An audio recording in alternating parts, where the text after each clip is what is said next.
Good.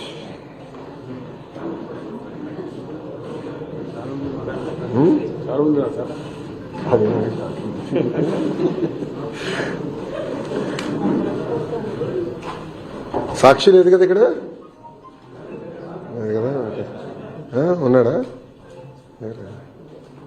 ఉన్నారు కొంతమంది అంటున్నారు, లేరని మీరు అంటున్నారు. స్టార్ట్ చేయొచ్చా? ఆగల 2 నిమిషాలా? ఓకే.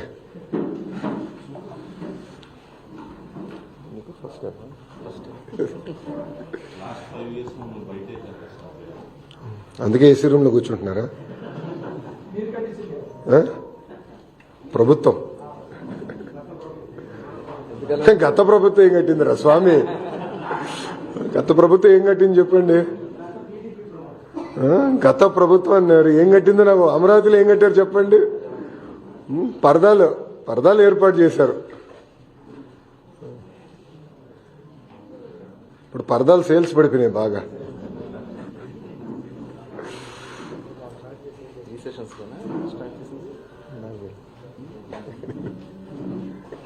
లెజిస్లేటివ్ అఫేర్స్ మంత్రి గారు ఉన్నారు కదా. ఓకే.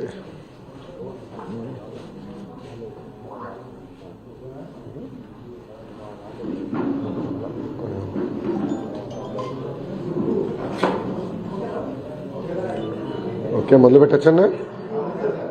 ఓకే, అందరికీ నమస్కారం. అహంకారానికి ప్యాంటు షర్ట్ వేస్తే అచ్చు జగన్మోహన్ రెడ్డి గారి లాగా ఉంటుంది. జగన్మోహన్ రెడ్డి గారు బాగా ఫ్రస్ట్రేషన్లో ఉన్నారని నాకు అర్థమైంది. అధికారంలో ఉన్నప్పుడు దౌర్జన్యాలు, ఇంకో పక్కన అవినీతి అడ్డగోలుగా వ్యవహరించారు. ప్రతిపక్షానికి వచ్చిన తర్వాత ఈరోజు నీతులు విలువల గురించి మాట్లాడుతూ నిజంగానే చాలా చాలా ఆశ్చర్యం ఉంది. జగన్మోహన్ రెడ్డి గారిలో మేమందరం కోరుకునేది ఏంటంటే, ఒక ముఖ్యమంత్రిగా పనిచేసిన వ్యక్తి ఉందాతనంగా మాట్లాడతారు, వాస్తవాల దగ్గరగా మాట్లాడతారు, ఒక వ్యక్తిని కించపరిచే విధంగా కించపరుచుకునే విధంగా మాట్లాడతారని అనుకున్నాం. కానీ ఇదంతా చూసిన తర్వాత ఇందులో ఆయనకి ఏమీ లేవు, ఏది రాదని నాకు అర్థమైంది. అధికారంలో ఉన్నప్పుడు ప్రజల్ని కలవలేదు, ప్రతిపక్షానికి వచ్చిన తర్వాత హౌస్కి రారు. అంటే ఎప్పుడు దూరంగా బతకాలని కోరుకునే వ్యక్తి జగన్మోహన్ రెడ్డి గారు. ముఖ్యమంత్రి పదవి కోసం సొంత తండ్రి శవాన్ని పక్కన పెట్టుకుని ఆనాడు సంతకాలు సేకరణ చేసిన వ్యక్తి జగన్మోహన్ రెడ్డి గారు. 2019 ఎన్నికల్లో సొంత బాబాయిని లేపేసి మేమేదో చేశామన్న నింద మా పైన వేసిన వ్యక్తి జగన్మోహన్ రెడ్డి గారు. ఇంతేకాకుండా ఈరోజు ప్రభుత్వం పైన, బడ్జెట్ పైన, గౌరవ ఉప ముఖ్యమంత్రి గారి పైన మాట్లాడి చూస్తే నిజంగానే నాకు చాలా ఆశ్చర్యం వేస్తుంది. పరదాల ప్రభుత్వం ఈరోజు పోయింది.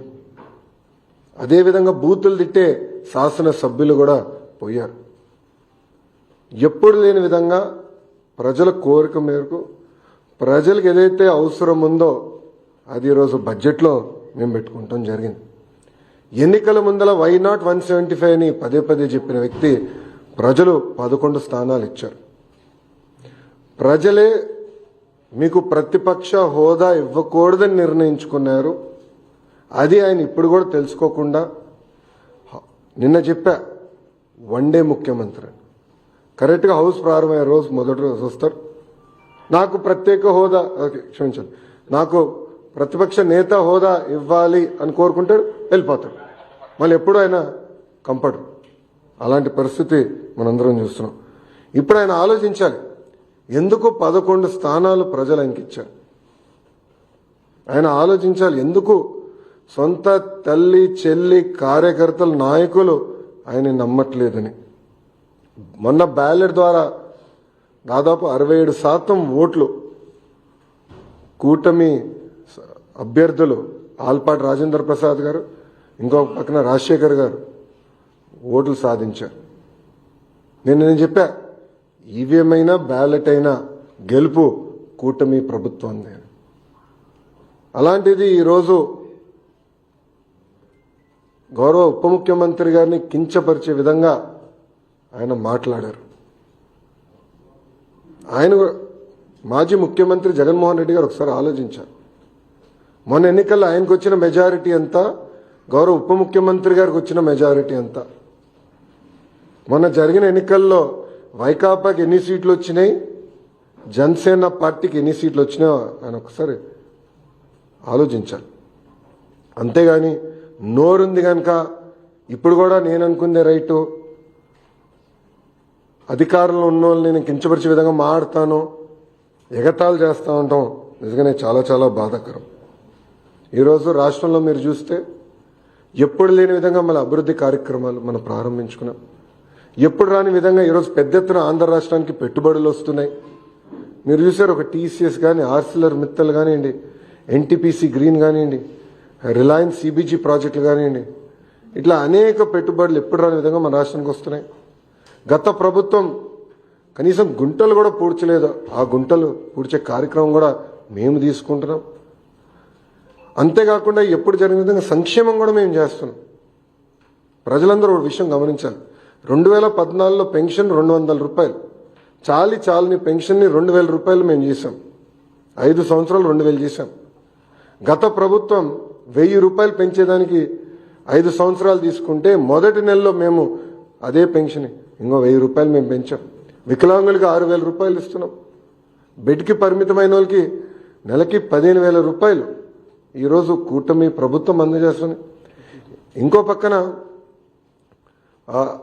అన్న క్యాంటీన్, గత ప్రభుత్వం అన్న క్యాంటీన్ మూసేస్తే మన ప్రభుత్వం ఏర్పడిందంటే 198 అన్న క్యాంటీన్లు తిరిగి ప్రారంభించాం. ఎవ్వరు ఊహించిన విధంగా 1 కోటి గ్యాస్ సిలిండర్లు ఈరోజు కూటమి ప్రభుత్వం ఉచితంగా అందజేసింది. ఇంకా ఇసుక కూడా మీరు చూశారు, కేవలం లోడింగ్ ఛార్జీలు, ట్రాన్స్పోర్టేషన్ ఛార్జీలు తప్ప ఇసుకను కూడా మనం ఫ్రీ చేసాం. ఇంకా మిడ్ డే మీల్లో కానివ్వండి, సంక్షేమ హాస్టల్స్లో కానివ్వండి, ఈరోజు ఫైన్ రైస్ కూడా మన ప్రభుత్వం అమలు చేయబోతుంది. ఇంకా మే నెలలో తల్లికి వందనం కార్యక్రమం కానివ్వండి, అన్నదాత సుఖీభావ కార్యక్రమం కూడా అమలు చేయబోతున్నాం. 5 సంవత్సరాలు వాళ్ళు ఒక్క డిఎస్సి వేయలేదండి. అసలు డిఎస్సి పైన మాట్లాడే అర్హత మీకు ఎవరిచ్చారండి? నిరుద్యోగులు మా పైన బాధ్యత పెట్టారు. మొన్న జరిగిన గ్రాడ్యుయేట్ ఎన్నికల ఫలితాల తర్వాత బాధ్యత మాకు పెరిగింది. అందుకే మేము చాలా స్పష్టంగా చెప్పా, 1 మ్యాన్ కమిషన్ రిపోర్ట్ వచ్చిన వెంటనే డిఎస్సి ప్రక్రియ ప్రారంభిస్తాం. ఇప్పటికీ టెట్ పూర్తి చేశామని చెప్పి అది కూడా ఈ నెలలోనే చేస్తామని కూడా నేను నిరుద్యోగులకు హామీ ఇచ్చాను. సో ఇట్లా ఇచ్చిన ప్రతి హామీ మేము ఒక పద్ధతి ప్రకారం నిలబెట్టుకుంటుంది కూటమి ప్రభుత్వం. ఇప్పుడన్నా జగన్మోహన్ రెడ్డి గారు వాస్తవాలు తెలుసుకుని ఎందుకు ఆయనకు 11 సీట్లు వచ్చినాయి, కార్యకర్తల దగ్గరికి వెళ్ళి గతంలో ఆయన చేసిన తప్పులు తెలుసుకుంటే బాగుంటుందని ఈ సభాముఖం ఆయన తెలుపుకుంటూ, దయచేసి గౌరవ ఉప ముఖ్యమంత్రి గారి గురించి కానివ్వండి, గౌరవ ముఖ్యమంత్రి గారి గురించి ఆలోచించి మాట్లాడమని నేను కోరుతున్నాను. ఈరోజు ప్రజలు వాళ్ళని గెలిపించారు. ఎవరికి రాని మెజారిటీలతో వాళ్ళు గెలిచి ఒక ముఖ్యమంత్రిగా ఉప ముఖ్యమంత్రిగా ఉన్నారు. వాళ్ళని కించపరిచే విధంగా మటుకు మాడితే మేము సహించాం. చాలా ఫర్మ్గా మేము కూడా మాడతాం. మిమ్మల్ని వదిలిపెట్టే ప్రసక్తే ఉండదు. గౌరవం అనేది ఇచ్చిపుచ్చుకోవాలి తప్ప ఏదంటే అది వాగితే మటుకు ప్రభుత్వం ఇక్కడ ఏదో కూర్చుని మేము వింటామనుకుంటే చాలా పొరపాటు పడతారని ఆయన కూడా తెలియజేస్తూ, ఇప్పుడు మీడియా మిత్రులకి అయిన ప్రశ్నలు ఉంటే దానికి సమాధానం చెప్పేదానికి నేను సిద్ధంగా. నారా లోకేష్ విద్యాశాఖ మంత్రి అయిన తర్వాతే విద్యా వ్యవస్థ నాశనం అయింది అనేది జగన్మోహన్ రెడ్డి గారు హెలికాప్టర్లో తిరిగేవారండి. ఆయన పైన హెలికాప్టర్లో తిరుగుతుంటే కింద చెట్లు నరికిన రోజులున్నాయి. ఆయన హెలికాప్టర్లో తిరుగుతుంటే కింద ట్రాఫిక్ ఆపేసిన రోజులు కూడా ప్రజలు చూశారు. అందుకే వాస్తవాలు ఏం తెలీదు. గత ప్రభుత్వం 5 సంవత్సరాలు 12 లక్షల మంది పిల్లలు ప్రభుత్వ పాఠశాలకు దూరం అయ్యారు. ఎందుకు అయ్యారో ఆయన సమాధానం చెప్పమనండి. ఐబీ స్కూల్ ఆయన పెట్టలేదు. ఐబీ వాళ్ళ దగ్గర ఒక రిపోర్ట్ తీసుకునేదానికి 5 కోట్ల రూపాయలు ప్రభుత్వం వృధా చేసింది. టోఫెల్ ఎక్కడ సక్రమంగా అమలు చేయలేదు, సిబిఎస్ఈ స్కూల్స్ తీసుకురాలేదు, సిబిఎస్ఈ ఎగ్జామ్కి మన పిల్లలు పంపిద్దాం అన్నారు. నేను మాక్ టెస్ట్ పెట్టా, ఎందుకంటే నేను కూడా సిబిఎస్ఈ స్టూడెంట్, మాక్ టెస్ట్ పెట్టా. అది నేను చూసిన మాక్ టెస్ట్ నిర్వహించిన తర్వాత 90% మంది పిల్లలు ఫెయిల్ అయ్యారు. అప్పుడు నేను భయపడ్డా, ఎందుకంటే పిల్లలు రెడీగా లేరు. 3 సంవత్సరాలు పోస్ట్పోన్ చేసి పిల్లలు రెడీ చేద్దాం అనే లక్ష్యంతో పనిచేశాం. సో ఇప్పుడైనా వాస్తవాలు తెలుసుకుని ఆయన మాడితే బాగుంటుంది. అయినా ఇంత చర్చ జరగాలంటే శాసనసభకు రావచ్చు కదండి, ఎవరు రావద్దు అంటున్నారు ఆయన? ఏంటమ్మా? మీడియా మిత్రులు మీరు అందరూ ఒకటి గమనించాలి, రోడ్లపైన పోలీసుల సంఖ్య తగ్గింది, పోలీసులు పెద్ద కంపట్ల, పరదాలు లేవు. ఎవరంటే వాళ్ళు ప్రశాంతంగా రావచ్చు. ఆయన ఒక పులివెందుల ఎమ్మెల్యేగా ఆయన హక్కులు ఉన్నాయి, ఆ హక్కులను వినియోగించుకోవచ్చు, హౌస్కి రావచ్చు, ప్రజల సమస్యల గురించి అక్కడ ప్రస్తావించవచ్చు. కానీ నిన్న ఎప్పుడైతే భారీ మెజార్టీతో కూటమి గ్రాడ్యుయేట్ ఎమ్మెల్సీలు గెలిచారో ఆయన భయం పట్టుకుని బెంగళూరు నుంచి ప్రత్యేక విమానం వేసుకుని పరిగెత్తుకుంటూ వచ్చి ఈరోజు ప్రెస్ మీట్ పెట్టారు. 2 రోజులు మళ్ళీ బెంగళూరుకి వెళ్ళిపోతాడు. దాంట్లో ఎలాంటి డౌట్ వద్దు మీకు. కరెక్ట్గా 2 రోజులు ఉంటే 2 రోజుల తర్వాత బెంగళూరుకి వెళ్ళిపోతాడు. సో రమ్మని చెప్పండి, ఆయన్ని రమ్మని చెప్పండి. చట్టాన్ని ఉల్లంఘించి ప్రతిపక్ష హోదా ఇవ్వమంటారు ఆయనకి? ఇప్పుడు జగన్మోహన్ రెడ్డి గారికి చట్టాన్ని ఉల్లంఘిస్తాం బాగా అలవాటు స్వామి, అందుకే అన్ని కేసులు ఉన్నాయి ఆయన పైన. ఇప్పుడు రూల్స్ ఏం చెప్తుంది? పార్లమెంట్ కానివ్వండి, అసెంబ్లీ రూల్ బుక్ చాలా స్పష్టంగా 10% ఉండాలి అని చెప్తుంది. మళ్ళీ ఆయనే గతంలో చెప్పాడు కదా, గౌరవ ముఖ్యమంత్రి గారిని చూస్తూ ఆ గతంలో ఆయనే చెప్పాడు కదా, ఒక 4-5 ఎమ్మెల్యేలు లాగేస్తే ప్రతిపక్ష హోదా కూడా మీకు ఉండదు అని చెప్పాడు కదా.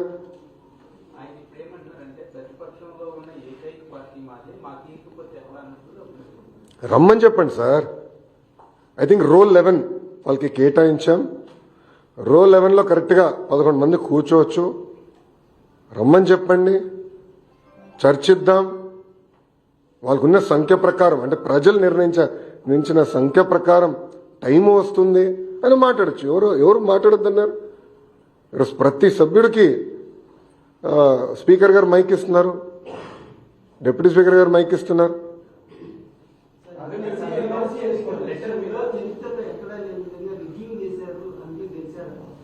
ఎవరన్నారండి?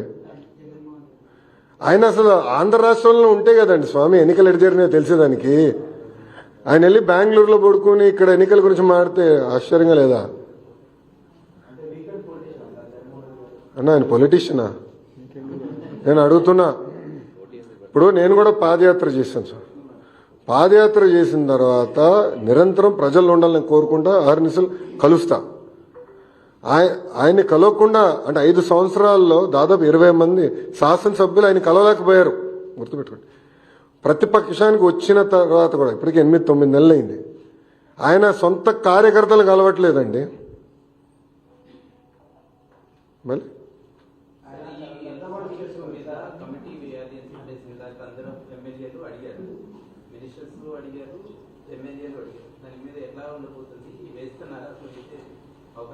అది స్పీకర్ గారు ఇవ్వాల్సిన డైరెక్షన్. స్పీకర్ గారు ఇవ్వాల్సిన డైరెక్షన్ గురించి నేను మాట్లాడకూడదు. స్పీకర్ గారు ఏ నిర్ణయం తీసుకున్నా ప్రభుత్వం దానికి కట్టుబడి.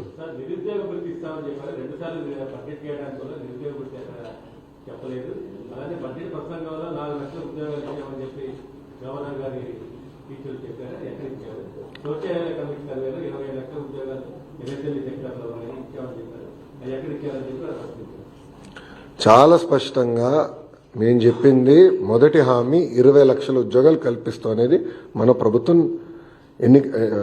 అధికారంలో రాకుండా ముందు ఇచ్చిన హామీ. మీరు నా స్పీచ్ కూడా చూడండి, బోత్ ప్రైవేట్ ప్రభుత్వం కలిపి 20 లక్షల ఉద్యోగాలు కల్పిస్తామని మేము చెప్పాం. మీరు చూస్తే ఇప్పటికీ 6 లక్షల కోట్ల పెట్టుబడికి మేము ఒప్పందాలు కుదిరించుకున్నాం. అవన్నీ ఇప్పుడు గ్రౌండింగ్ అవుతున్నాయి. తద్వారా 4 లక్షల మంది యువతకి ఉద్యోగాలు కల్పిస్తామని మేము చెప్పాము. అది స్పీచ్లో ఉంది. మొన్న కూడా కౌన్సిల్లో నేను చూపించానండి. ఇప్పుడు ఒక సూటిగా ఆయన ప్రశ్నిస్తున్న 5 సంవత్సరాల్లో మీరు తీసుకొచ్చిన కంపెనీలు ఎన్ని, ఆయనే సమాధానం చెప్పమనండి. ఎంతమందికి ఆయన ఉద్యోగాలు కల్పించాడు ఆయనే సమాధానం చెప్పమనండి. ఎందుకు ఈ గోలంతా? చెప్పుకునే స్థాయి ఒక్క కంపెనీ తీసుకొచ్చాడు ఆయన. ఎక్కడ స్వామి 40 లక్షల మందికి ఉద్యోగాలు కల్పిస్తే అసలు నిరుద్యోగుల సమస్య ఎందుకుంటుంది? ఎక్కడ కల్పించాడు, ఎవరు కల్పించాడు, ఆయన బ్రేక్ డౌన్ ఇమ్మని చెప్పండి. అది చెప్పకుండా గాలికి వచ్చే లెక్కలు చెప్తే ఎట్లండి?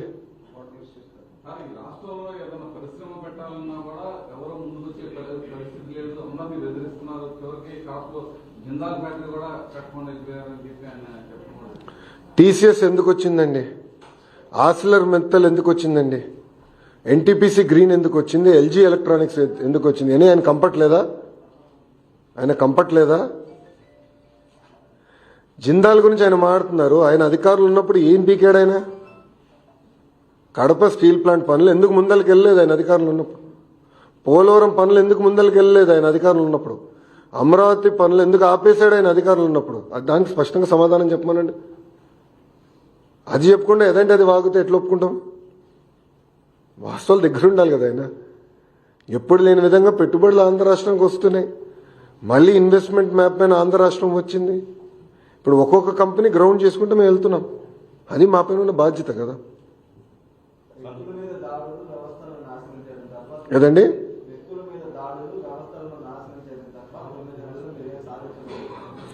ఏ వ్యవస్థను నాశనం చేశాం మేము? సూటిగా జగన్మోహన్ రెడ్డి గారిని ప్రశ్నిస్తున్నా. ఏ వ్యక్తి పైన మేము దాడి చేశాం? జగన్మోహన్ రెడ్డి గారు ఈరోజు ఆంధ్ర రాష్ట్రంలో ఎక్కడికంటే అక్కడ తిరుగుతున్నాడు కదా. ఆయన ఇప్పుడు 2-3 సార్లు బయటకు వచ్చారు.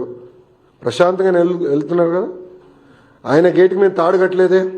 ఆయన వెళ్తున్న వాహనాలపైన చెప్పులు మేము వేయలేదే. ఆనాడు చంద్రబాబు నాయుడు గారు పల్నాడు ప్రాంతానికి వెళ్ళాలంటే గేట్కి తాడు కట్టారండి. అంతేకాకుండా ఏకంగా అమరావతిని సందర్శించేదానికి మేమందరం బస్సులో వెళ్తుంటే వైకాపా కార్యకర్త చెప్పు ఆ బస్ పైన ఇసిరేశాడు. అప్పుడున్న డీజీ ఏమన్నాడండి? ప్రజాస్వామ్యంలో ఎక్స్ప్రెషన్ అంటే ఇది ఫ్రీడమ్ ఆఫ్ ఎక్స్ప్రెషన్ అంటే చూడండి ఏ స్థాయికి వెళ్ళారు. వాళ్ళు తప్పులు గతంలో చేశారు, దానికి వాళ్ళు చిక్కుంటున్నారు. దానికి మేమేం చేయగలుగుతాం? చట్టం దాని పని చేసుకుంటూ వెళ్తుంది.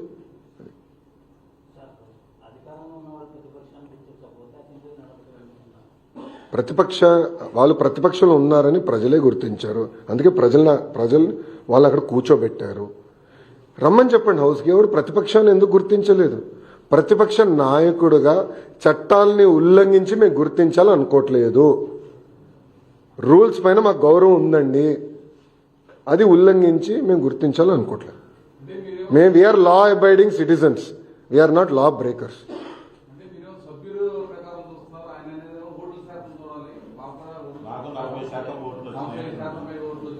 మా రూల్ బుక్ ఏమంటుందండి? ఇప్పుడు ఇదే అంటే జగన్మోహన్ రెడ్డి గారు ఛాన్స్ ఇస్తే prevention of money laundering act తీసేస్తాడు. ఇదే ఛాన్స్ కానీ జగన్మోహన్ రెడ్డి గారికి ఇస్తే సిబిఐని రద్దు చేస్తాడు, సిఐడిని మూసేస్తాడు ఆయన. ఎందుకంటే ఆయన దందాకి అడ్డొస్తున్నారు కదా వీళ్ళు.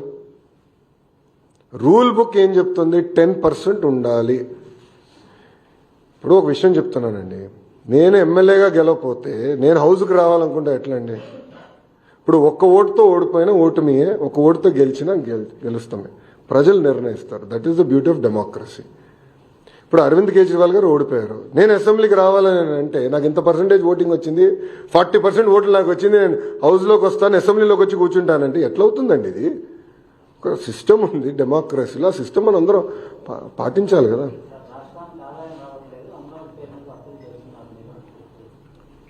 రాష్ట్రానికి ఆదాయం రావట్లేదని ఆయనకి ఎవరు చెప్పారండి? ఏ కలలు కంటున్నాడు ఆయన? ఏ ఆత్మ చెప్పిందో మరి? ఎందుకంటే ఆయనకు ఆత్మలతో మాడతాం బాగా ఇష్టం స్వామి. రాత్రి ఒక ఆత్మతో మాడతాడు, పొద్దున ఒక నిర్ణయం తీసుకుంటాడు. రాష్ట్రం వాళ్ళు చేసిన విధ్వంసం వల్ల ఆదాయం పడిపోయింది. దారి తప్పిన రాష్ట్రాన్ని సరైన దారులు మేము పెట్టాం. ఈరోజు ఆదాయం పెరుగుతుంది. 1 by 1 సెట్ చేసుకుంటా మేము వస్తున్నాం. అమరావతి వన్స్గా నేను చెప్తున్నా, it is a self financing project. కేంద్ర ప్రభుత్వం 15,000 కోట్లు అమరావతికి నిధులు కేటాయించింది. ఆ నిధులు మేము ఖర్చు పెడుతున్నాం. దానిపైన ఉన్న ఇంట్రెస్ట్ కానీ టర్మ్ పేమెంట్ కానీ అది కేంద్ర ప్రభుత్వం చేస్తుంది. పోలవరం ప్రాజెక్టుకి నిధులు ఈరోజు మంజూరైన. అంతెందుకండి, ఎన్నికల ముందల విశాఖ స్టీల్ ప్లాంట్ ప్రైవేటీకరణ అవుతుందని చెప్పిన వాళ్ళు వైకాపా నాయకులు. ఈరోజు కూటమి ప్రభుత్వం కలిసికట్టుగా పోరాడి విశాఖ స్టీల్ ప్లాంట్ని ప్రైవేటీకరణ జరగకుండా చేసుకున్నాం. అది మాకున్న చిత్తశుద్ధి. 13,000 కోట్ల రూపాయలండి. కేంద్ర ప్రభుత్వం 11,000 కోట్ల రూపాయలు, రాష్ట్ర ప్రభుత్వం సుమారుగా 2,800 కోట్ల రూపాయలు, రెండు జోడించుకుని విశాఖ ఉక్కుని మేము కాపాడుకున్నాం. అది దాని గురించి మాట్లాడమనండి.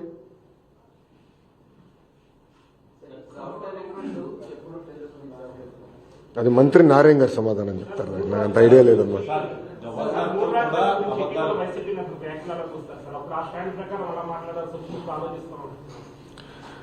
అంటే ముందల జగన్మోహన్ రెడ్డి గారికి సబ్జెక్ట్ మీద క్లారిటీ ఉంటే బాగుంటుంది కదా. మీడియా మిత్రులు వెళ్ళినప్పుడు అడగాల్సింది ఆయన స్టాండ్ ఏంటో అమరావతి పైన. అంటే ఒక రాజధాని కట్టుబడి ఉన్నాడా లేదంటే 3 ముక్కలు ఆటలాడుతున్నారా అనేది ఆయన సూటిగా ప్రశ్నించారు. పాపం ఆయన చేతుల్లో ఏముందబ్బా, ఆయన చేతుల్లో ఏముందా? అక్కడ సజ్జల స్క్రిప్ట్ పంపిస్తే ఈయన చదువుతాడు కౌన్సిల్లో కూర్చొని. అంతే కదా జరిగేది.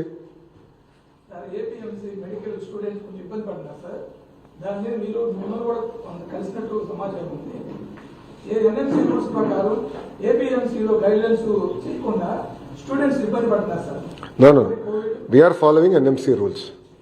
We are strictly following NMC rules. And పక్క రాష్ట్రాల్లో ఏదైతే ఫాలో అయ్యారో అదే ఫాలో అవుతారు. We are not going to break rules. NMC rules లేదు. నో ఎన్ఎంసీలో లేదు. అది మీరు తీసుకురండి. నాకున్న అవగాహన మేరకు స్ట్రిక్ట్గా, అందుకని నేను కొంచెం సబ్జెక్ట్ చదివాను. నాకు లేదు, నాకున్న ఇన్ఫర్మేషన్ రాంగ్ అవుతుంది, మీరు నన్ను అది డీటెయిల్స్ ఇవ్వండి. బట్ నాకున్న సమాచారం మేరకు I have check, we are following NMC guidelines. లేదమ్మా, రాలేదు.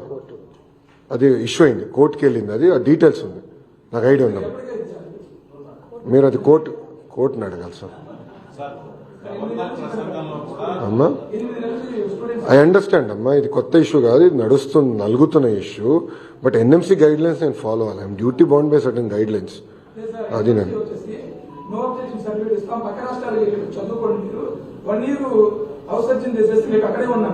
మన ప్రభుత్వం ఇక్కడికి ప్రజలను కానీ కంపెనీలు కానీ ఆహ్వానిస్తుంది కొంతమంది అందరినీ. ఇలాంటప్పుడు పక్క రాష్ట్రానికి మెడికల్ స్టూడెంట్లు వెళ్తే మనకి ఇబ్బంది కదా sir. Let me follow the rules, the guidelines laid down. Court కూడా క్లారిటీ ఇచ్చిందా, then I can take up అమ్మా. అంతేగాని చట్టాన్ని ఉల్లంఘించే అలవాటు నాకు లేదు. Want be very clear.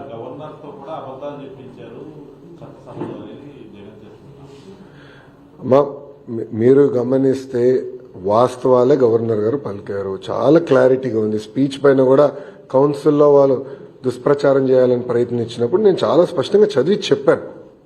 దాని తర్వాత నన్ను సోషల్ మీడియాలో కూడా పెట్టి ఉద్యోగాలు ఇవ్వలేదు అని ట్రోల్ కూడా చేశారు. But I stand by my word.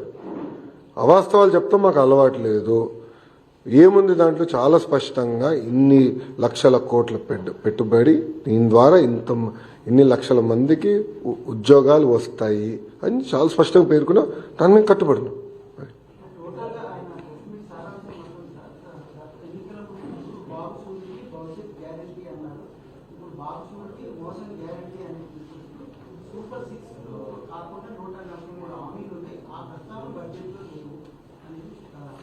Sir ఒక మాట్లాడుతున్నా, సిపిఎస్ఐని ఎందుకు రద్దు చేయలేదండి? సంపూర్ణ మద్యపాన నిషేధం చేస్తా అన్నారు. సొంత బినామీలు పెట్టుకుని అడ్డగోలుగా మద్యం పైన డబ్బులు సంపాదించాడు, అవునా కదా? ఓకే, సూటిగా ప్రశ్నిస్తున్నా, సొంత బిడ్డలపైన ప్రమాణం చేయమనండి ఆయన అవినీతి చేయలేదని. మద్యంలో సొంత బిడ్డలపైన ప్రమాణం చేయమనండి, మద్యంలో నేను అవినీతి చేయలేదని. Will accept. జగన్మోహన్ రెడ్డి గారు ఛాలెంజ్ చేస్తున్నాను, ప్రమాణం చేయమనండి. అదే ఆయన హామీలు నిలబెట్టుకుని మమ్మల్ని ప్రశ్నిస్తాడు ఆయన. ఫస్ట్ పెన్షన్, మేము 20 లక్షల ఉద్యోగాలు. ఫస్ట్ మీరు బాబు షూరిటీ భవిష్యత్ గ్యారంటీ మీరు చూస్తే బాబు సూపర్ 6లో మొదటి హామీ 20 లక్షల ఉద్యోగాలు. చాలా స్పష్టంగా ప్రైవేట్ ప్రభుత్వ రంగంలో అని చెప్పాం. మేము ప్రైవేట్ రంగంలో పెద్ద ఎత్తున పెట్టుబడులు తీసుకొచ్చాం, ఇంకా తీసుకొస్తాం. నంబర్ 2 టెట్ నిర్వహించాం. డిఎస్సి నోటిఫికేషన్ వచ్చి గల 1 మ్యాన్ కమిటీ రిపోర్ట్ వచ్చిన తర్వాత, 1 మ్యాన్ కమిషన్ రిపోర్ట్ వచ్చిన తర్వాత దెన్ నిర్ణయం అంటే మన నోటిఫికేషన్ ఇద్దామని ప్రభుత్వం ఒక నిర్ణయం తీసుకుని, అది ఈ నెలలో వస్తుందని భావిస్తున్నాం. వచ్చిన వెంటనే ఈ నెలలో ఎట్టి పరిస్థితుల్లో నోటిఫికేషన్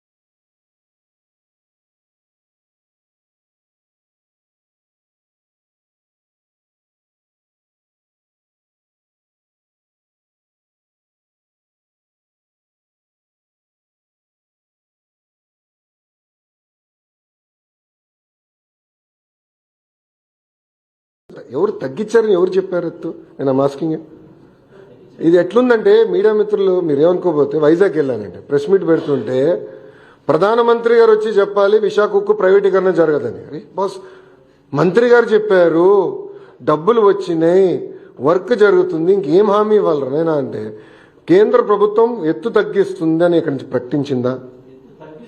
ఒక్క నిమిషం సార్, చాలా స్పష్టంగా 45.7 అని మేము ఎప్పుడు చెప్తానే ఉన్నాం. ఎంతో మంది ఇరిగేషన్ మంత్రులు కేంద్రం నుంచి వచ్చి వాళ్ళు అదే చెప్పారు. ఎత్తు తగ్గించాలని ప్రయత్నించింది వైకాపా ప్రభుత్వం. ఎందుకంటే ఆర్ఎన్ఆర్ ప్యాకేజ్ ఎగ్గొట్టచ్చు, అవసరం లేదని వాళ్ళు ప్రయత్నించారు. కూటమి ప్రభుత్వం చాలా స్పష్టంగా 45.7 కౌంటర్ లెవెల్ కి కట్టుబడి ఉన్నాము.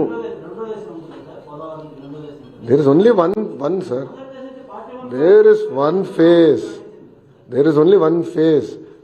సెంట్రల్ గవర్నమెంట్ ఏం ప్రకటించలేదు. రాష్ట్ర ప్రభుత్వం పోలవరం ప్రాజెక్ట్ ని 2 విడతలు చేస్తాము అని గత ప్రభుత్వం చెప్పింది, వైకాపా ప్రభుత్వం చెప్పింది. ఆనాటి ఒక నిమిషం అండి పూర్తి, ఆనాటి ఇరిగేషన్ మంత్రి చెప్పాడు, కేంద్ర ప్రభుత్వం చెప్పలేదు.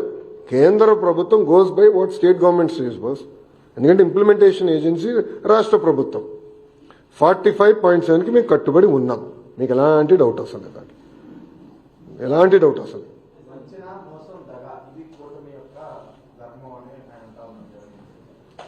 దేనిపైనండి స్వామి? ఈరోజు మేము పరదాలు కట్టుకుని తిరగట్లేదు ఆయనలాగా ముఖ్యమంత్రి గారు ఇంటి చుట్టూ 144 సెక్షన్ పెట్టుకుని బతకట్లేదు మేము. ప్రజాప్రతినిధులు కానీ, సంఘాలు కానీ, ప్రజలు కానీ వచ్చి కలిసడానికి అద్భుతమైన అవకాశం మేము కల్పిస్తున్నాం. నిరంతరం ప్రజల్లో ఉంటున్నాం. గతంలో గత ప్రభుత్వంలో జరిగిన విధంగా ప్రజా దర్బార్లు పెట్టుకుంటున్నాం. ప్రజల సమస్యలు మేము పరిష్కరించడానికి అహర్నిశలు కష్టపడుతున్నాం. ఈ రోజు ఆయన ఆ మాటలు చెప్తే నిజంగానే చాలా ఆశ్చర్యంగా ఉంది. ప్రతిపక్షంకి వచ్చిన తర్వాత కూడా ఆయన సొంత కార్యకర్తలను కలవట్లేదండి. ప్రజలను వదిలేండి, సొంత కార్యకర్తలను కలవట్లే. ప్రతిపక్షానికి వచ్చి 9 నెలలు అయింది. మళ్ళీ ఆయన మాకు నీతులు చెప్తే ఎంత అన్యాయం స్వామి.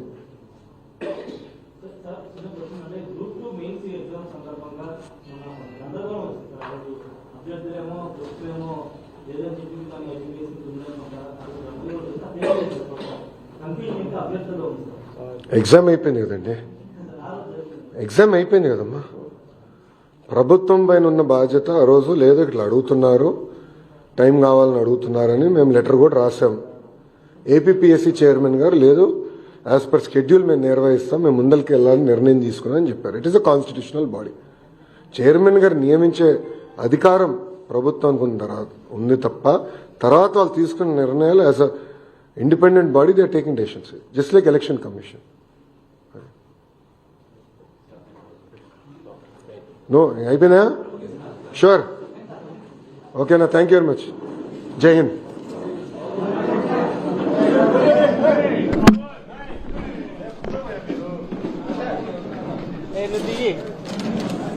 బాబు కేబుల్